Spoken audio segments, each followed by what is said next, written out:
അപ്പൊ ഞാനിപ്പോ നിൽക്കുന്നത് ഫർഗാനയിലെ 9th ബേസ് ഹോസ്റ്റലിന്റെ മുന്നിലാണ്. എന്റെ കൂടെ ഉള്ളത് 3rd ഇയറിലെ മോളെ പേര് പറഞ്ഞു ആദൃശ്യ. എവിടെ നമ്മളെ വരുന്നത്? ട്രിവാൻഡ്രത്ത് എവിടെയാ വരുന്ന സ്ഥലം? കാട്ടാക്കടയാണ്. ഓക്കെ, എങ്ങനെയുണ്ട് മോളെ ഫർഗാനയിൽ വന്നിട്ട് ഈ 3 വർഷത്തെ ഒരു എക്സ്പീരിയൻസ്? 3 വർഷത്തെ നല്ലൊരു എക്സ്പീരിയൻസ് ആണ്. സേഫ് കൺട്രി ആണ്. നമുക്ക് ഇപ്പോൾ ആർക്കായാലും ഗേൾസിനായാലും ബോയ്സിനായാലും നല്ലൊരു സേഫ് കൺട്രി. ഇപ്പൊ നമുക്ക് രാത്രി എന്തെങ്കിലും ആവശ്യം ഉണ്ടെങ്കിൽ തന്നെ ഒരു ബുദ്ധിമുട്ടും ഇല്ലാതെ പോയി വരാം. ലോക്കൽസ് ആണെങ്കിലും ഭയങ്കര ഹെൽപ്ഫുൾ ആണ്, ഭയങ്കര സപ്പോർട്ടീവ്. ഓക്കെ, ഇവിടുത്തെ ടീച്ചിങ് ഫാക്കൽറ്റി ഒക്കെ എങ്ങനെയാണ് മോളെ? ഇംഗ്ലീഷിലാണ് എല്ലാവരും. ഉസ്ബെക് ടീച്ചേഴ്സും ഉണ്ട്, ഇന്ത്യൻ ടീച്ചേഴ്സ് ഉണ്ട്, മലയാളി സാറുണ്ട്, എല്ലാവരും ഉണ്ട്. ഇംഗ്ലീഷിലാണ് പഠിപ്പിക്കണം, അതുകൊണ്ട് ലാംഗ്വേജ് ബാരിയർ വരുന്നില്ല. ഒന്നും പ്രശ്നമില്ല. ഇപ്പോ നിങ്ങളുടെ ഒരു ക്ലാസ്സിൽ എത്ര സ്റ്റുഡൻസാ വരുന്നത്? 16 സ്റ്റുഡൻസ് ആണ് വരുന്നത്. അപ്പൊ അവർക്ക് ഭയങ്കര ഇൻഡിവിജ്വൽ ആയിട്ട് കോൺസെൻട്രേറ്റ് ചെയ്യാൻ ടീച്ചേഴ്സിന് പറ്റും. നല്ലൊരു ഇതാണ്. 16 സ്റ്റുഡൻസ് ആവും. എല്ലാവരും ഇൻഡിവിജ്വൽ ആയിട്ട് ടീച്ചേഴ്സിനെ അറിയാം. ഇപ്പോ എക്സാംസ് കാര്യങ്ങളൊക്കെ എങ്ങനെയാ വരുന്നത്? എക്സാംസ് കാര്യങ്ങൾ ഇപ്പൊ ഞാൻ 3rd ഇയർ ആയതുകൊണ്ട് സൈക്കിൾസ് ആണ് നടക്കുന്നത്. അപ്പൊ നമുക്ക് ഓരോ 10-15 ഡേയ്സ് ആയിരിക്കും ഒരു സബ്ജക്റ്റിന്റെ ക്ലാസ്.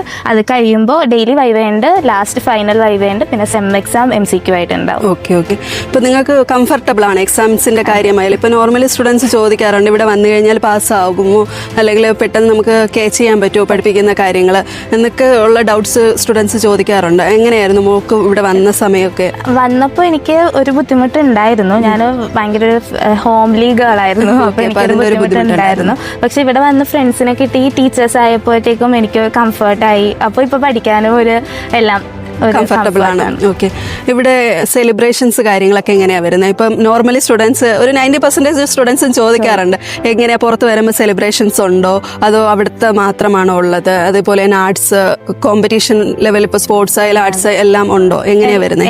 എല്ലാം ഉണ്ട്. ഉസ്ബെക്കിസ്ഥാൻ പ്രോഗ്രാം ആയിക്കോട്ടെ, ഇന്ത്യൻ പ്രോഗ്രാം ആയിക്കോട്ടെ, എല്ലാ സ്റ്റേറ്റിൻ്റെതും ഉണ്ട്. ഹോളി, പൊങ്കൽ, ക്രിസ്മസ്, ഓണം എല്ലാം ഉണ്ട്. ഇപ്പൊ നന്നായിട്ട് സെലിബ്രേറ്റ് ചെയ്യുന്നുണ്ട്. കോളേജ് ഡേ ഫംഗ്ഷൻസ് കാര്യങ്ങളൊക്കെ? കോളേജ് ഡേ ഫംഗ്ഷൻ ഇപ്പൊ നമുക്ക് ഇപ്പൊ തന്നെ ഒരു ഫംഗ്ഷൻ നടക്കുന്നുണ്ട്, ഒരു കോമ്പറ്റീഷൻ ആയിട്ട്. എല്ലാവരും എക്സൈറ്റഡ് ആണ്. ഓക്കെ. ഇപ്പം ഫുള്ളി നിങ്ങൾ ഹാപ്പിയാണ്? ഹോസ്റ്റലൊക്കെ എങ്ങനെയാണ് മോളെ? ഇപ്പൊ നോർമലി സ്റ്റുഡൻസ് ചോദിക്കാറുള്ളത് കോളേജിന് പുറത്താണോ ഹോസ്റ്റൽ, അത് ഇൻസൈഡ്? ഇപ്പൊ ഉസ്ബെക്കിൽ എനിക്ക് തോന്നുന്നു ബാക്കി കോളേജുകളിലെല്ലാം ഔട്ട്സൈഡ് ആണ് ഹോസ്റ്റൽ, ഫർഗാന മാത്രമാണെന്ന് തോന്നുന്നു ഇൻസൈഡ് ഹോസ്റ്റൽ വരുന്നത്. എങ്ങനെയാ മോളെ വരുന്നത്? ഇത് ഒരു കോമ്പൗണ്ടിൽ തന്നെയാണ് കോളേജും ഹോസ്റ്റലും. അപ്പൊ കുട്ടികൾക്ക് ട്രാവൽ ചെയ്യേണ്ട ആവശ്യം വരില്ല. മെസ്സൊക്കെ എങ്ങനെയാ വരുന്നത്? ഫുഡിന്റെ കാര്യം? ഇന്ത്യൻ മെസ്സാണ്. നല്ല ഫുഡൊക്കെ നിങ്ങൾക്ക് അഡ്ജസ്റ്റ് ചെയ്യാൻ പറ്റുന്നുണ്ട്? കുഴപ്പമൊന്നുമില്ല. ഇപ്പോൾ നല്ലൊരു റിവ്യൂ തന്നു. അപ്പോൾ ഇവിടെ 100% നിങ്ങൾ കംഫർട്ടബിൾ ആണ്.